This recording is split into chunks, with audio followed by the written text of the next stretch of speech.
Assalamualaikum warahmatullahi wabarakatuh dan salam sejahtera saya ucapkan.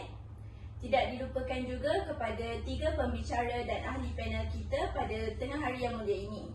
Sebelum saya memulakan perbincangan pada hari ini, saya ingin memperkenalkan pembicara kita kepada anda. Baiklah, saya sendiri Nazira binti Baharum dan di sebelah kanan saya Nurul Azazah binti Kailan. Seterusnya, saya Nur Bashirah binti Razali. Seterusnya, Dan saya Nur Nabilah Maisara binti Muhammad Suhaimi. Okey, baiklah. Bersama saya pada hari ini, ahli panel yang tidak asing lagi, iaitu Tuan Abdul Latif bin Talib. Sebelum saya memulakan perbincangan ini, izinkan saya menceritakan sedikit tentang latar belakang panel kita pada hari ini. Abdul Latif Talib, yang juga sinonim dengan panggilan Pak Latif, seorang penulis yang aktif dan terkenal di Malaysia. Beliau mula menceburkan diri di dalam bidang penulisan sastera bermula pada tahun 1999. Beliau terkenal sebagai penulis prolifik melalui novel-novel sejarah Islam yang ditulis beliau yang dikenali sebagai siri novel sejarah Islam. Pencapaian dan sumbangan terbesar beliau mungkin sekali adalah dalam menarik minat golongan remaja untuk membaca bahan sejarah melalui penulisan siri novel sejarah Islam yang diterbitkan oleh PTS Fortuna. Berdasarkan laman web universitypts.com, karya-karya beliau telah berjaya membantu pelajar-pelajar sekolah memperbaiki markah pencapaian ujian sejarah Islam. Baiklah, soalan saya kepada Pak Latif. Berdasarkan buku Kiai Saleh ini, suatu babak-babak pertempuran antara pasukan Selempang Merah dan pasukan komunis, ada menyatakan babak seperti pasukan komunis berlari bertempiaran seolah-olah melihat beribu pasukan Selempang Merah sedangkan jumlah sebenarnya kurang dari 100 orang.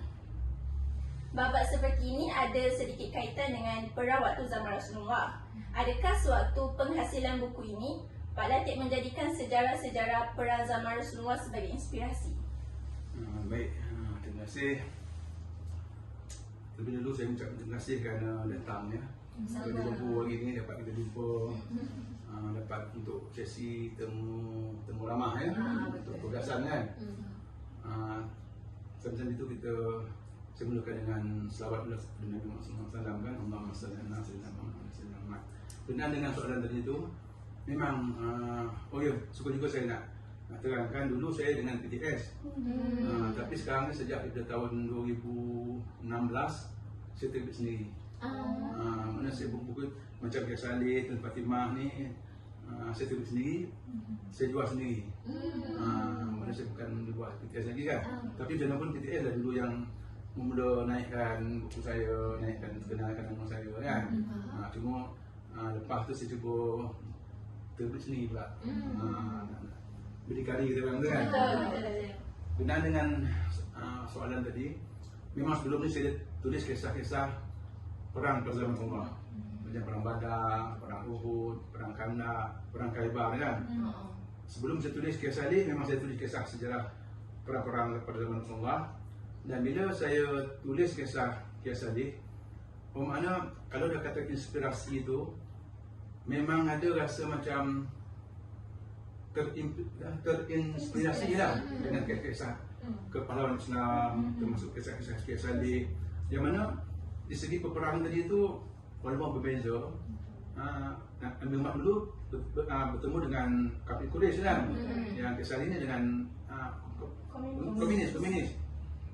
Tapi satu perkara yang saya kagum, masing-masing dapat bantuan daripada Allah SWT. Perang Badar yang mana dibantu oleh para malaikat kan, yang mana Al-Quran ada beritahu tu Allah hantar malaikat untuk membantu umat Islam di perang Badar. Kisah ini pula tadi tu yang menyebabkan pertempuran dari Timur Tengah, dia nampak dia orang tak ramai dalam tak 400 lebih kan. Tapi berkat dia baca ayat Quran, amalkan zikir. Sebab sebelum dia pergi perang, dia berdoa dulu. Dia berdoa, dia baca Yasin. Kemudian itu yang menaikkan semangat dia orang. Sebelum tu suka juga saya ceritakan berkenaan dengan Kiasari tadi tu, sewaktu pengguna komunis berkuasa ya, lepas itu dia pun menyerah kalah kan. Jadi masa itu Inggeris dah tak ada, dah bunuh.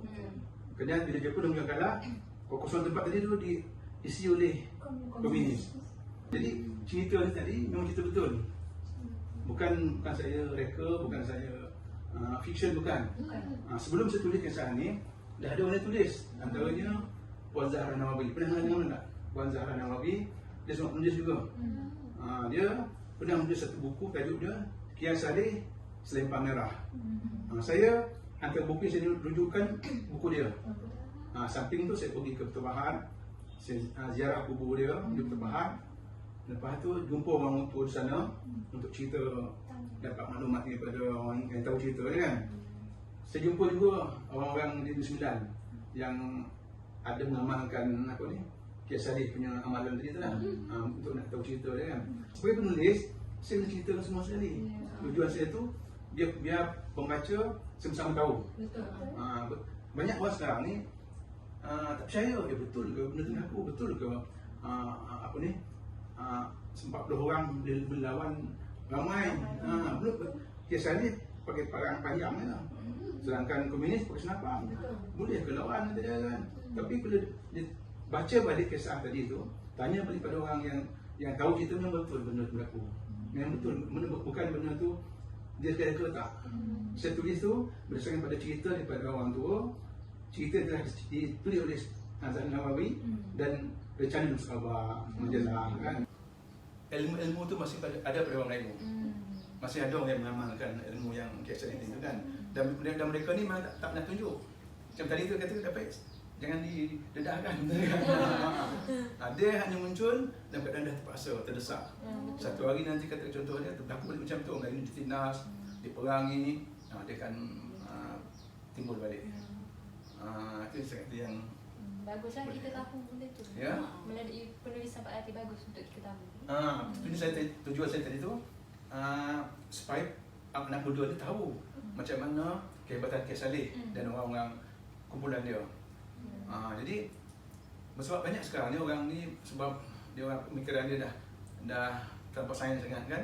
Dia ambil mana yang logik akal dia.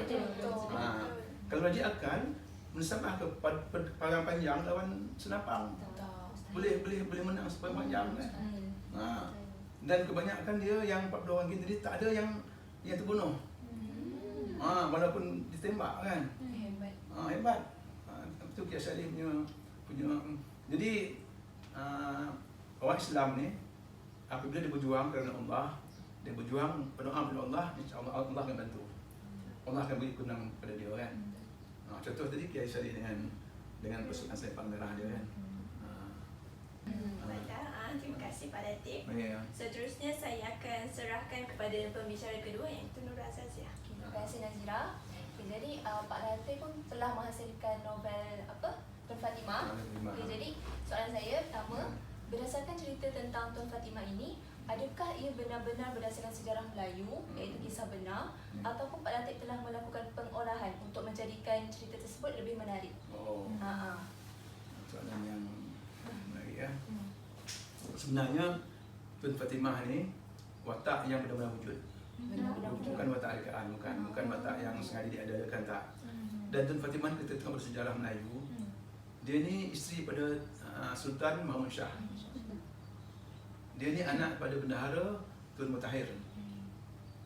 Sejarah Melayu ada ceritakan kisah nama Tun Fatimah. Kalau baca kisah sejarah umat Islam oleh Pak Hamka pun ada ceritakan kisah Tun Fatimah. Memang watak ni memang benar wujud, dan dia ni fakta dia tak lari. Dia ni anak benda Tun Mutahir, lepas tu dia ni isteri pada dinikah oleh Sultan Mahmud Shah kan. Jadi nama Tun Fatimah ni mula diperkenalkan oleh Cikgu Syahrum Hussein. Kenal tak Cikgu Syahrum? Orang Johor tak kenal ni. Syahrum Hussein. Dia tokoh budaya juga, dia dah meninggal kan. Sewaktu dia dapat ilham oleh cerita ni, sewaktu orang Melayu ni bersatu menentang Melayu Union. Tahu tak kisah Melayu Union? Melayu Union dulu orang putih dia nak buat nak wujudkan Melayu Union kan. Orang Melayu bersatu menentang Melayu Union tadi, gagalkan rancangan tadi tu. Termasuk kaum wanita sekali bangun untuk membantah tadi tu kan. Jadi ini menimbulkan ilham pada Said Hussein untuk menulis kisah Tun Fatimah. Tun Fatimah sebab nak menghargai jasa Sri Kandi tadi sama-sama menentang Melayu Union. Sebab orang lelaki saja yang bangun, orang perempuan bersama. Orang perempuan bersama sekali pakai pakaian macam pahlawan kan, berkumpul di padang merdeka kan. Tu. Jadi dapat ilham pada Said Hussein, Cikgu Said Hussein nama dia, untuk buat cerita kisah Tun Fatimah. Jadi bila saya terbitkan kisah Tun Fatimah pada tahun 2021,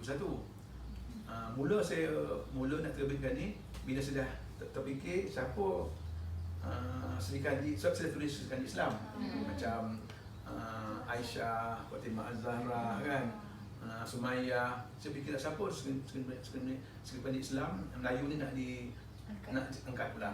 Saya teringat Tun Fatimah. Jadi saya rujuklah balik daripada sejarah Melayu, daripada tulis oleh Pak Hamka, sejarah umat Islam kan. Boleh saya baca Syarul Hussein punya buku tu saya baca. Jadi saya kumpulkan, saya jadikan novel. Jadi kisah dia macam ni. Cerita tadi tu memang fakta yang betul ada dalam buku, bukan saya reka-reka. Kenapa saya angkat Tun Fatimah dalam novel saya, dan kenapa, apa dia punya Sri Kandi ni makna orang yang berjasa. Apa jasa dia kata dia kan. Orang tanya. Jadi sebenarnya macam ni. Tun Fatimah ni tadi dia mula terkenal apabila ayah dia dibunuh oleh Sultan Mahmud. Jadi dia ada kaitan dengan kejatuhan Melaka. Jadi cuba bayangkan seorang perempuan sanggup ke dia nak nikah dengan orang yang bunuh ayah dia. Dari segi logik tak sanggup kan? Sanggup mana boleh sanggup daripada bunuh ayah aku, bunuh abang aku, bunuh suami aku, sekarang tak jadikan aku sedih gitu kan. Tapi Tun Fatimah sanggup. Sanggup. Jadi pada masa tu Tun Fatimah ni rupanya dia banyak pandang jauh. Di segi zahir memang patut dia tak terima. Tapi pertama dia dapat pandangan jauh. Dia nak bersihkan nama ayah dia.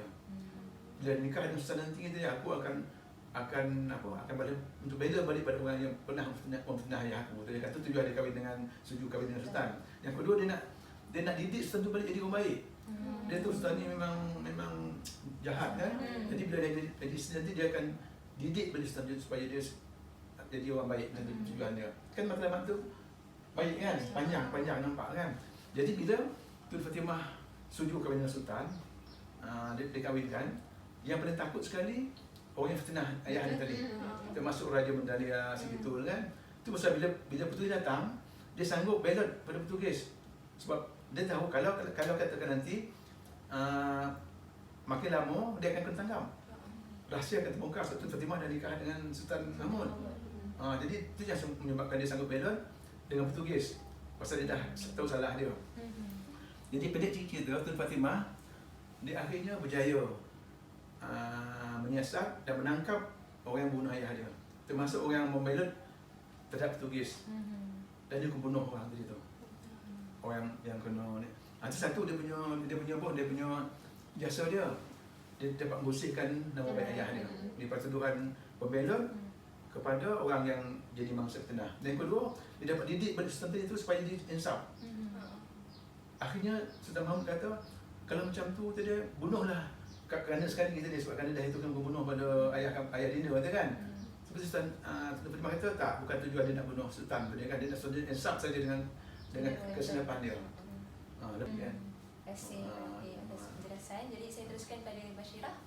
Baiklah, untuk soalan saya yang seterusnya, umum mengetahui bahawa Pendeta Za'bar seorang pejuang ulung yang lantang menentang penjajah dengan mata pena.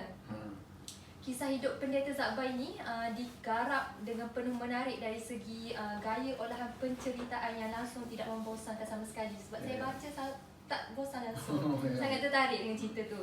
Jadi apakah yang mendorong Pak Latif untuk menghasilkan karya sebegini?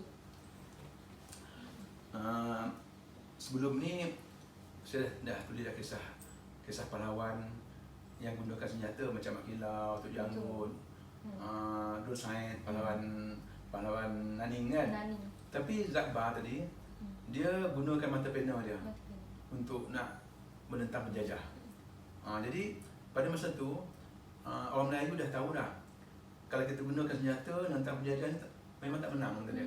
Memang tak menang sebab dah dimulakan oleh Hang Nadim, oleh Tok Janggut, oleh Mak Kilau, semua ni memang pada masa tu kita tak boleh menang sebab masa tu British satu kuasa besar. Betul. Sampai sekarang dia guna kan. Sampai sekarang. Nak kalahkan dia memang payah. Jadi masing-masing cuba gunakan pena.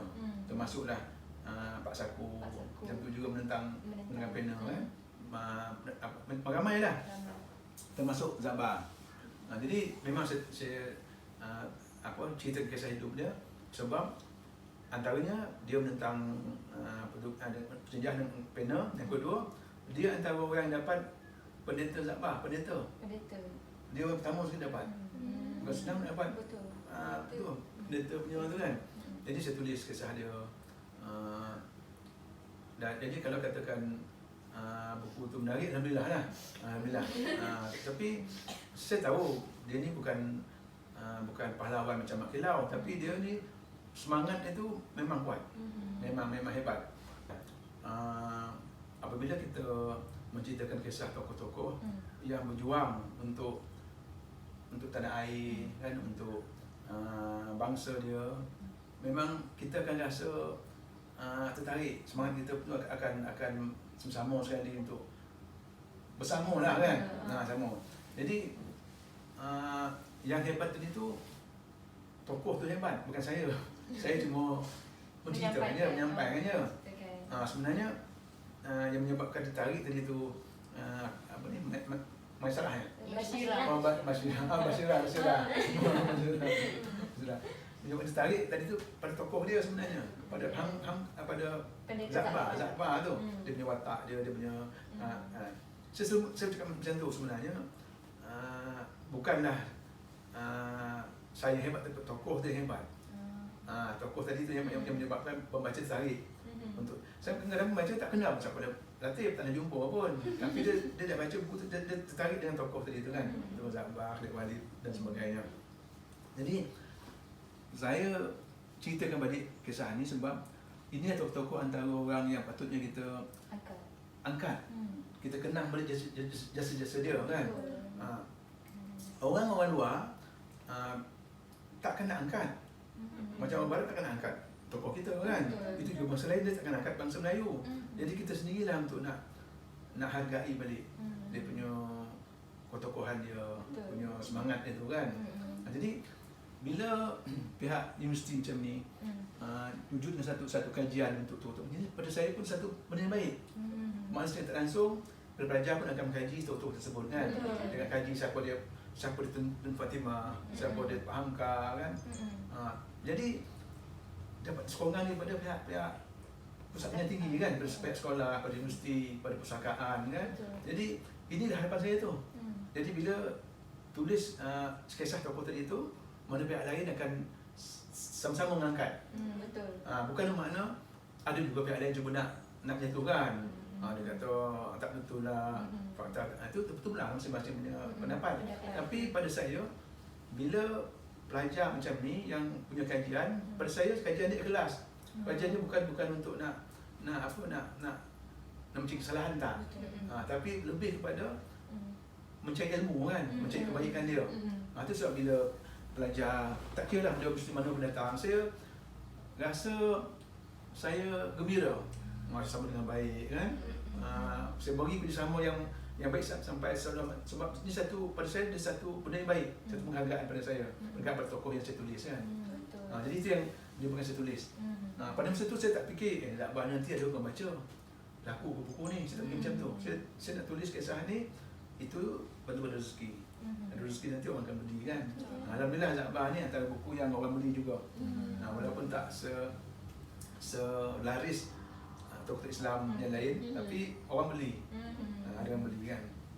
Itu memang saya tarik tulis kira macam ni. Saya kira menarik Pak Latif sebab saya terutamanya golongan orang muda ni saya tertarik dengan tokoh bahasa yang disampaikan oleh Zabah kan. Zabah. Dan juga penulisan Pak Latif sendirilah. Okey, baiklah. Pada zaman sains ni ramai orang membahaskan soal kewujudan atau tidaknya munasabah atau karutnya dongeng atau sebenarnya tokoh seperti Hang Tuah.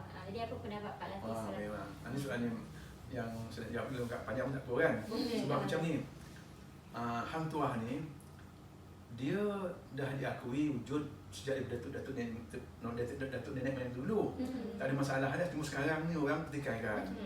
Hang Tuah ni tak wujud sebab dikata Hang Tuah tadi tu dia apa ni? Dia pergi ke China, pergi ke India, pergi ke apa? Turki. Orang Melayu benda tu benda kapal. Takkan naik perahu pergi ke China kata dia kan. Takkan perahu nak naik ke ni. Dia tak tahu orang Melayu tu dulu pada zaman Melaka tu dah ada kapal dah. Betul, kita dah hebat dah. Dah ada kapal hebat. Dia nama antara kapal tu Jong, nama kapal Jong tu lebih besar daripada kapal Portugis. Satu lagi kapal Menam Berahi nama dia yang Hang Tuah punya kapal tu kan. Orang Melayu buat. Kita fikir Melaka dia tanya oleh saudara daripada India, daripada China, Arab. Takkan orang Melayu kita tak teringin nak tiru kapal dia orang. Takkan orang Melayu kita kata tak apalah. Mustahil. Jadi orang kita belajar pun buat kapal kan. Belajar cara macam tu sampai orang Melayu lebih boleh bina sendiri kapal sendiri. Hang Tuah pergi sampai ke India, sampai ke Jepun, sampai ke orang kata tak percayalah, tak percaya. Alasan tak percaya. Pasal mana ada kenderaan, mana ada kapal dia. Tapi sebenarnya kaji balik sejarah kapal orang Melayu. Ada di Museum Melaka. Ada buku dia, buku benar ada buku dia. Dia kisah pelak-pelak tadi kan besar kapal dia. Maknanya pada masa tu orang Melayu dah ada kapal. Jadi alasan menyatakan Hang Tuah pergi ke sana atau tak munasabah tu tak. Semua kajian tadi tu tak menyeluruh. Nak dapat sejarah yang lengkap betul-betul tulen, baca buku sejarah. Kan? Ini novel. Macam orang dulu juga. Ini hikayat kata dia, hikayat. Janganlah kamu nak hikayat. Jadi ulama belum tentu faham. Betul. Itu cerita dia. Itu yang menyebabkan saya pun tertarik untuk nak menceritakan Hang Tuah ni yang membuktikan dia ni wujud. Ini sebenarnya pandangan kita yang kita patut ingatlah Hang Tuah tu. Janganlah sebab dia ada pendapat mengatakan dia ni metal kita. Sebenarnya kadang-kadang kita fikir apa tujuan orang buat macam tu? Apa tujuan dia mengatakan Hang Tuah ni bukan orang Melayu? Apa tujuan dia mengatakan Hang Tuah tu metos? Mungkin ke dia tak nak orang Melayu ni satu idola pada dia. Dia tak mahu orang Melayu ni satu pahlawan yang boleh dibangunkan. Mungkin juga kan. Jadi kita orang Melayu pula sama orang pula percaya. Dia senang belajar, faham dalam benda tu kan. Kau terangkan balik nanti bila jadi cikgu nanti kau terang pada anak murid. Sebenarnya cerita Hang Tuah sebenarnya kan. Sebenarnya bila macam ni berlaku pada saya ada hikmah dia. Menyebabkan orang buat kajian. Bila orang kata Hang Tuah ni betul Cina, betul ke? Betul Cina, dia orang buat kajian. Terbukti bukan betul Cina. Dia kata Hang Tuah ni metos, orang pun buat kajian. Betul Hang Tuah ni metos, dia buat kajian sampai ke pergi ke Jepun. Terbukti Hang Tuah ni betul-betul wujud. Itu nak elok dia bila timbul macam ni. Menyebabkan ahli akademik kita berusaha untuk nak membuktikan dia ni wujud. Kalau tak ada dulu, kita tak dapat bukti, tak ada bukti. Dia sekarang ada bukti. Baiklah, soalan terakhir untuk tumbuh hari ini. Terakhir? Dah terakhir dah. Sejak dari zaman dahulu hingga sekarang, bangsa Melayu ramai melahirkan tokoh-tokoh yang hebat baik dalam bidang agama, kepahlawanan, pelayaran dan pelbagai lagi. Namun kurang diperkatakan malah ada nama-nama tokoh yang berjasa itu seperti dilupakan. Apa pendapat Pak Latif? Ya, pertama sekali ialah kalau saya ini soalan terakhir kan.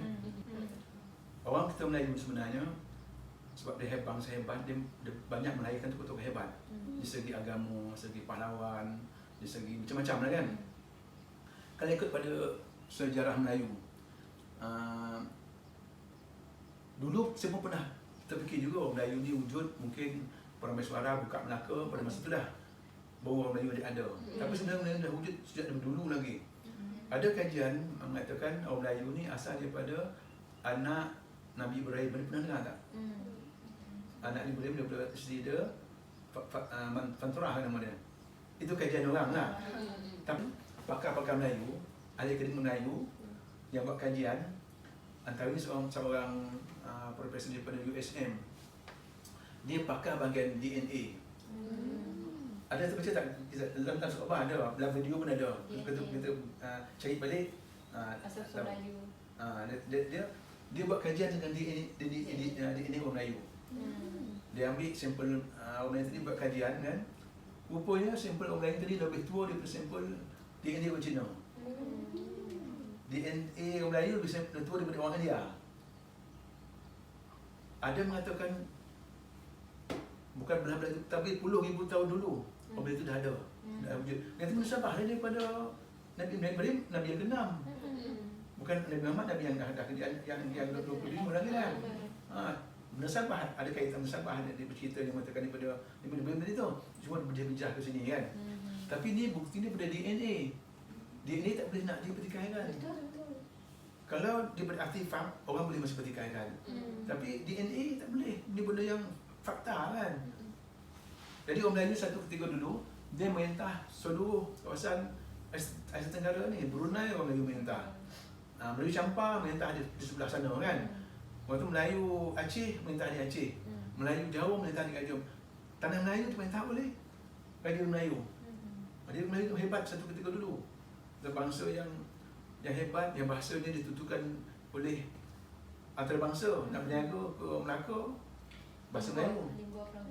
Lingua Franca. Jadi kerana hebatnya orang Melayu tadi, dia banyak melahirkan tokoh-tokoh yang hebat. Okey, nampaknya masa amat mencemburi kita. Terima kasih saya ucapkan kepada ahli panel kita kerana sudi hadir dan sudi menyuarakan pendapat pada hari ini. Moga apa yang kita dapat hari ini tidak sekadar masuk ke telinga kanan, keluar telinga kiri. Saya sudahi dengan wabillahi taufiq wal hidayah. Wassalamualaikum warahmatullahi wabarakatuh dan sekian, terima kasih. Terima kasih. Okey, bismillahirrahmanirrahim. Assalamualaikum warahmatullahi wabarakatuh. Terima kasih kepada kumpulan yang membuat kajian tentang pemikiran karya-karya Abdul Latif Talib ataupun Abdul Latif Talib ni lebih dikenali dengan panggilan yang mesra Pak Latif. Okey, jadi saya mengenali Pak Latif sekitar tahun 19 saya kira akhir-akhir 1980-an. Waktu tu saya mahasiswa mata perguruan dan saya telah dibawa oleh pensyarah saya untuk menemui tokoh yang bernama Abdul Latif Talib. Dan itu sejarah bagaimana saya mengenali Pak Latif ni pada peringkat awal. Kemudian apabila saya menjadi mahasiswa di universiti, saya mungkin tak berkesempatan berjumpa dengan Pak Latif, tetapi karya-karyanya dah mula memenuhi dunia perkembangan kesusastraan tanah Melayu, khususnya dalam konteks dia panggil sebagai biografi kreatif, iaitu apabila Pak Latif mula memilih bidang ataupun mengangkat tokoh-tokoh Islam yang popular dalam bentuk penulisan kreatif. Dan saya rasa dengan kaedah yang digunakan ataupun dengan pilihan itu, Pak Latif Talib akhirnya dikenali sebagai tokoh biografi kreatif Islami. Bukan sahaja di Malaysia, malah di Asia Tenggara. Kalau kita lihat sumbangan yang besar oleh Pak Latif itu apabila karya-karyanya itu turut diterbitkan oleh penerbit-penerbit besar di Indonesia maupun di Singapura. Jadi itu saya rasa antara keunikan ataupun kelebihan yang dimiliki oleh Pak Latif dalam konteks memilih kerjaya biografi kreatif tadi. Dan saya kira dalam waktu yang lain ataupun dalam sisi yang lain, kekuatan Pak Latif ini ataupun pemikiran Pak Latif ni ialah banyak melihat ataupun nak mengangkat hal-hal yang berkaitan dengan ketokohan pejuang-pejuang Islam. Antaranya Bilal bin Rabah, Abu Ubaidah, Ikramah, Khalid Al-Walid, banyaklah. Dan sehingga akhirnya melihat kepada tokoh-tokoh politik melihat kepada tokoh-tokoh politik yang banyak berjasa kepada perkembangan agama Islam itu sendiri. Dan saya kira apa yang diusahakan ataupun apa yang dilakukan oleh Pak Latif ini sebenarnya dia telah memberikan satu fokus bahawa tokoh-tokoh yang diambil itu bukan sahaja memiliki sejarah yang penting tetapi membawa pemikiran ataupun dalam karya itu terselit pemikiran-pemikiran yang sangat jelas tentang perjuangan mengangkat Islam itu sebagai satu wadah agama yang penting. Jadi saya lihat dengan penguasaan ataupun kemahiran kreatif yang baik, Pak Latif ini boleh sahaja menghasilkan karya-karya dalam bentuk yang sangat baik dan cemerlang apabila dia menghasilkan penulisan terhadap tokoh-tokoh yang saya masukkan tadi. Malah yang saya boleh berikan pujian kepada Pak Latif ni ialah dalam mengupayakan Islam sebagai salah satu agama yang penting, kepentingan itu juga akhirnya dibuktikan dengan kehebatan sejarah-sejarah yang berlaku dan sejarah-sejarah itu tidak dapat dinafikan oleh pembaca-pembaca ataupun oleh penggemar-penggemar yang bukan sahaja Islam tetapi juga penggemar-penggemar tentang biografi kreatif. Saya masih ingat ketika sebelum PKP itu ada satu pesta buku. Bagaimana dalam pesta buku itu ada satu kumpulan yang bukan orang beragama Islam berpusu-pusu di bus Pak Latif ni, sebab Pak Latif ni dia ada penerbitan di sendiri dan dia juga ada kedai buku. Jadi beliau telah mengambil keputusan membuka bus tu di Pesta Buku Antarabangsa Kuala Lumpur. Dan yang beli buku-buku tentang sejarah tokoh-tokoh ini bukan sahaja orang Islam. Jadi saya melihat maksudnya ialah Pak Latif ni dia telah berjaya membuka minda masyarakat di Malaysia ini dengan genre biografi kreatif ini tadi. Dia telah dapat meyakinkan pembaca bahawa ketokohan-ketokohan dalam konteks agama itu tidak menjadi terlalu ekstrim ataupun tidak menjadi terlalu sensitif dalam konteks masyarakat Malaysia.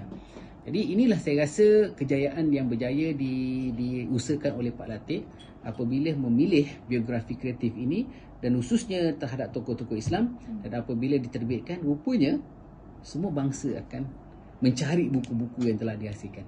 Jadi saya rasa ini salah satu kekuatan yang sangat luar biasa yang ada pada Pak Latif Talib. Dan saya difahamkan dengan novelnya yang bertajuk seorang tokoh di Turki ni, siapa tu? Salahuddin Al-Ayyubi. Novel kreatif Salahuddin Al-Ayyubi tu telah berjaya memberikan satu pulangan cukup besar sehingga Pak Latif boleh membuka kedai jual buku dan akhirnya dia ada penerbitan sendiri hanya dengan novel Salahuddin Al-Ayyubi. Jadi saya kira itu sajalah untuk bercakap tentang kehebatan dan ketokohan Abdul Latif Talib ataupun yang lebih besar dikenali dengan panggilan Pak Latif. Okey, sekian, terima kasih.